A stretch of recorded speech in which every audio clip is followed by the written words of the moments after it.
99% of riders will never know these. The last one is a piece of engineering so strange most people flat out don't believe it's happening on their own sled. Here are 15 secret snowmobile tricks. Number 15. Eyeball your belt deflection in 10 seconds. Your drive belt sits between the two clutches, and how deep it rides in there decides how your sled launches, how hot the belt runs, and how long it lasts. Most riders never check it, and the ones who do think they always need a straight edge and a tape measure.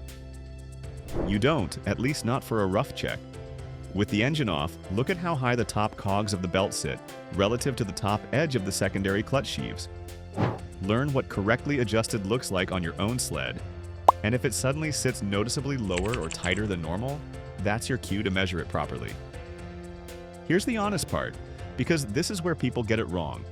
This is a quick visual indication, not a replacement for the real measurement. Polaris specifies actual belt deflection model specifically, measured with a straight edge and the right force. So use the eyeball method as a fast field check to know whether something's drifted, then set it to spec at home.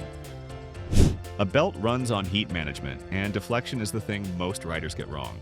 Number 14. Your clutch temperature is a hidden tuning gauge. Here's a cheap diagnostic almost nobody uses. After a hard run, check your clutch temperature with an inexpensive infrared thermometer, the kind you point and click from a safe distance. Because how hot your clutches run tells you something the tach and speedo can't. Some heat is normal since the clutches are always working. What you're watching for is a clutch running hotter than it should, because excess heat can be a sign the belt is slipping, or that something in the clutching setup isn't working efficiently, and slip turns your horsepower into wasted heat. But temperature is a clue, not a diagnosis on its own. A hot clutch tells you to go look at your belt, your deflection, your clutch alignment, and figure out what's causing it. Point it at your primary and secondary after a pull, learn what normal looks like, and an unusually high reading becomes an early warning to investigate before something fails. Number 13. Your spark plugs are a report card. Before fuel injection took over, this was how every good rider tuned a sled, and on any carbureted machine it still works. Pull a spark plug and look at the tip. The color tells you whether your engine is running rich, lean, or just right. And on a two-stroke, lean is the word that ends in a rebuild. Here's how to read it. A healthy plug tip should be a light tan or brown. Black and sooty can indicate a rich condition, burning extra fuel and down on power. A white or bleached-looking insulator can indicate a lean or overheating problem, and a lean two-stroke runs hot enough to melt a piston. Riders do a plug chop. Run the sled hard, kill it, pull the plug, and read the color to check whether their jetting is safe. This matters even more if you ride in changing conditions, because air density changes your mixture. Either way, a white or bleached plug is a warning to stop and find out why before you keep pushing the engine. Learning to read a plug separates someone who owns a sled from someone who understands one, and it can save you a few $100s in a ruined weekend. Number 12. Catch a dying belt before it strands you. A blown belt is one of the more common ways a ride ends, and a belt often shows wear before it lets go, if you know what to look for. Plenty of riders just wait for the bang. The trick is a proper visual inspection done off the sled, not the quick trail side glance most people give it. Pull the belt and look for cracks between the cogs, frayed or popping cords, chunks missing from the teeth, and layers separating. Then check the face for glazing, that shiny, hard look that means the belt's been slipping. Here's the pro-level check almost nobody does. Measure the belt's width with a caliper and compare it to spec. A belt wears thinner as it ages, and once it's narrowed past spec, it rides lower in the clutches, which can affect how the sled shifts and pulls. It's a sign the belt's near the end of its life, even if it still looks fine. A worn belt also shows up in how the sled feels.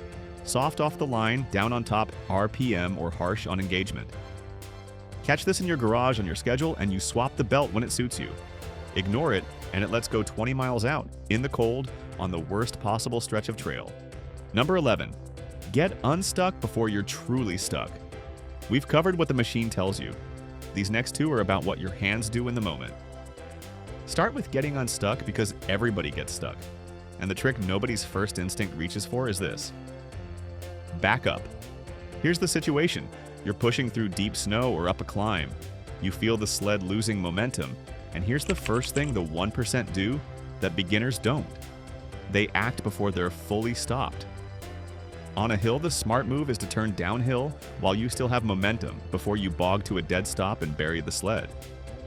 Once you're planted and dug in, you've made the job 10 times harder. If your lightly stuck in reverse still has traction, backing onto your previous packed track can get you out before you dig deeper, because your old track is already firm. But this only works while you're lightly stuck, not once you've buried it to the tunnel. The whole skill is knowing when to quit going forward. The trait that defines an experienced rider is easing off the gas the instant forward progress stalls, before you've dug a grave. It beats an hour of shoveling every time. Number 10. Use engine braking, not just your brake, going downhill. This one changes how you ride steep terrain. Going down a steep hill, a lot of newer riders grab a fistful of brake, and that's often what gets them in trouble. When you lock up or heavily slow the track with the brake on a steep descent, the rear of the sled tends to wiggle and slide and try to come around on you. It can put you sideways on a slope, which is the last place you want to be sideways. The technique experienced riders use is to keep light, steady throttle on so the clutch stays engaged, and you get engine braking, using the engine's compression to help hold the sled back, a lot like using a lower gear to control a truck down a grade. The brake is still part of the picture, you're just not relying on it alone. It's counterintuitive because your instinct on a steep downhill is to slow down, and slowing down means brake. But feeding a bit of throttle to stay engaged keeps you tracking straight. Leaning entirely on the brake is what gets riders sideways. It's one of those techniques that instantly marks whether someone spent real time in the hills. Quick one, since you've made it this far. Old school riders, I want to hear from you. What's the one trick that took you years to figure out? Drop it below. Now let's keep going. Number 9, know what's really causing your darting. If your sled darts, that nervous, twitchy wandering where the skis dive into every rut and yank the bars around in your hands, here's what the 1% know. That's almost never just how the sled rides. It's a fixable problem, and knowing where to look already puts you ahead of most owners. Darting usually traces to your steering setup. Ski alignment, worn or wrong carbide runners, and steering components all play into it. When ski alignment drifts off spec, the sled chases every line in the snow. So instead of white-knuckling it and blaming the trail, check the alignment, the skags and carbides, and the steering components. Now the important part, because this is your steering, correcting ski alignment isn't a casual driveway job. Polaris specifically warns that improperly adjusting toe and alignment can cause loss of steering control, so set it with the manual in hand, or if you're not confident, hand it to a shop. The 1% move here isn't necessarily doing the adjustment yourself. It's knowing that darting is a real correctable issue worth chasing down, not a personality flaw you have to live with. Number 8, your slides can overheat before your gauge ever warns you. Here's one that surprises even experienced riders because it's a cooling problem your temperature gauge won't catch in time. The plastic slides your track runs on, the high facts, are cooled and lubricated by snow. On a long stretch of bare, hard-packed trail or glare ice, there's almost no loose snow reaching them. When that happens, the slides overheat, and they can actually melt onto the track clips. Then, when you try to get moving again, you can burn a belt fighting a track that's basically glued to its own slides. And here's the trap. This is a completely separate cooling issue from your engine, so your engine temperature gauge can read perfectly normal while your slides are cooking underneath you. Polaris points out that on hardpack and low snow conditions, riders need to actively manage this. The fix is what the 1% do without thinking. If you've got ice scratchers, drop them on hardpack to kick snow up onto the slides and coolers. And whenever the snow gets thin, steer for the snowy edge of the trail to throw fresh snow into the suspension. You're reading the snow, not just the gauge. That habit is the difference between a cheap set of slides that lasts all season and a melted mess that takes your track and a belt with it. Number 7. The tool to change your belt might already be on your sled. Blow a belt miles from the trailhead and most riders assume they're facing a nightmare or a long walk. But on a lot of sleds, the exact tool you need is already bolted to the machine, and most owners have no clue it's there.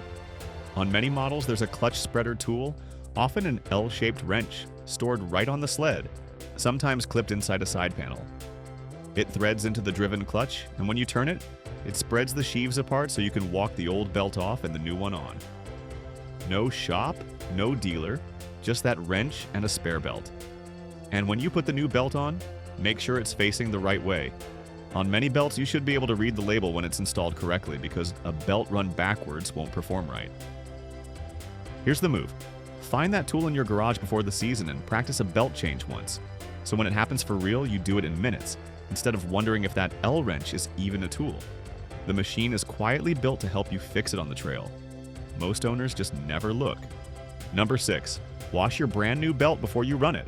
This one sounds completely wrong, and it comes straight out of the manufacturer's own instructions. Before you run a new drive belt, wash it with warm, soapy water and let it air dry. Why would you wash a brand new belt? Because Polaris puts it right in the manual. Wash a new drive belt with warm, soapy water, let it air dry, then give it a proper break-in. That's the whole hack, straight from the people who build the sled. Riders scrub them in a tub, rinse, and let them dry. 3 minutes of work. Then break it in, because a new belt has to seat to your specific clutch faces. For the first 30 miles, Polaris says to vary throttle below 50% and limit full throttle use. This lets the belt's side faces wear in and mate to the angle of your sheaves, so it grips and transfers full power. Rush the break-in and the belt won't seat properly, which costs you performance and belt life. Number 5. Warm your belt in the house before a brutal cold ride. Here's another one that sounds made up until you find it in the manual. When it's extremely cold out, Polaris recommends removing the drive belt, warming it to room temperature, and reinstalling it before you start the sled for a smoother drive away. The reason is simple once you think about what a belt is. It's rubber and cord, and when it's been soaking at 40 below all night, that rubber goes stiff and hard. A frozen stiff belt doesn't flex and grip the way it's designed to, so your first engagement is rough and it's harder on the belt right when it's most brittle. Bring it inside, let it come up to room temperature, put it on flexible, and you get a clean, smooth engagement and less wear. It sounds ridiculous carrying a rubber belt indoors before a ride. Then you realize it's printed in the factory manual, and the guys riding in the far north where cold belt slip is a real problem do it without a second thought. The people who laugh it off are the ones who never read past the first page. Number 4. Never tow a dead sled with the belt in. If your sled dies and has to be towed out, there's one step that separates a simple bad day from a blown engine. Pull the drive belt first. Here's the danger most people never consider. When you tow a disabled sled with the track on the ground, the track turns, which spins the driveline, which forces the engine and drive system to rotate in ways they were never meant to move while the sled is dead and cold.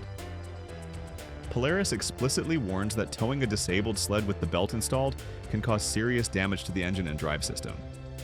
Pull that belt out, and the driveline is disconnected. Now the sled tows safely with nothing spinning that shouldn't be. It takes a couple of minutes, and it can save you from turning a simple breakdown into a catastrophic repair. Most riders never think of it. They just start dragging the dead sled toward the trailhead and hope for the best. It's exactly the kind of thing that's buried in the manual and that almost nobody reads until it's too late. Number 3. Turn your sled into a beginner machine with one key. This one genuinely surprises people. On compatible Ski-Doo 4-stroke models, there's a green key, the learning key, and most owners think it's just a spare. It's far more than that. That green key is a programmable limiter. On the models that support it, a dealer can program it to cap the sled's speed and power for a less experienced rider. Think about what that lets you do. Your kid, your spouse, or a first-timer wants to ride? Hand them the green key set to a low limit, and the machine physically can't run away with them. You take the regular key and you've got the full sled back. One machine that behaves like a beginner sled or a full power one, depending on which key is plugged in. And it doubles as a spare because a single learning key can be programmed to work across multiple sleds. So if someone in your group loses their key deep in the backcountry, you plug in your green key and you've just saved the whole day. Most people leave that key in a drawer thinking it's worthless. On the sleds that have it, it might be one of the most useful things that came with the machine. Number 2.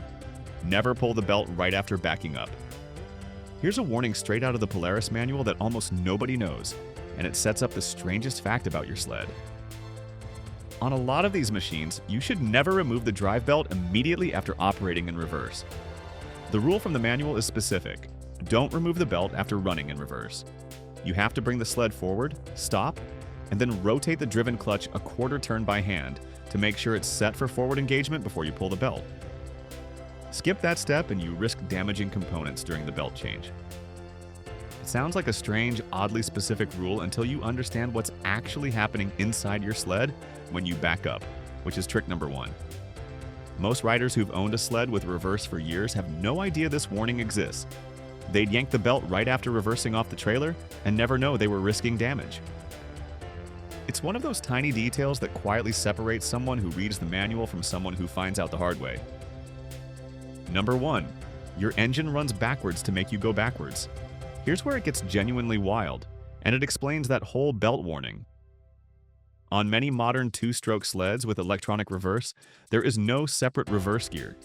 Nothing flips the track the other way. Instead, when you hit reverse, the engine itself starts spinning backwards. Polaris describes it plainly for their PERC system. When you engage reverse, the engine slows down and then actually begins running in the opposite rotation.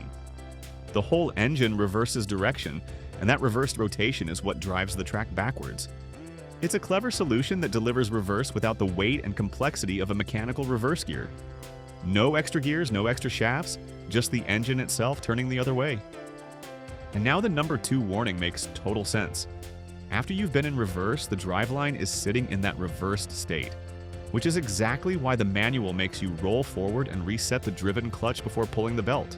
Think about what that means. Every single time you tap that reverse button to back off a trailer or out of a parking spot, your engine physically reverses its rotation and runs backwards. And it does it so smoothly you never feel a thing.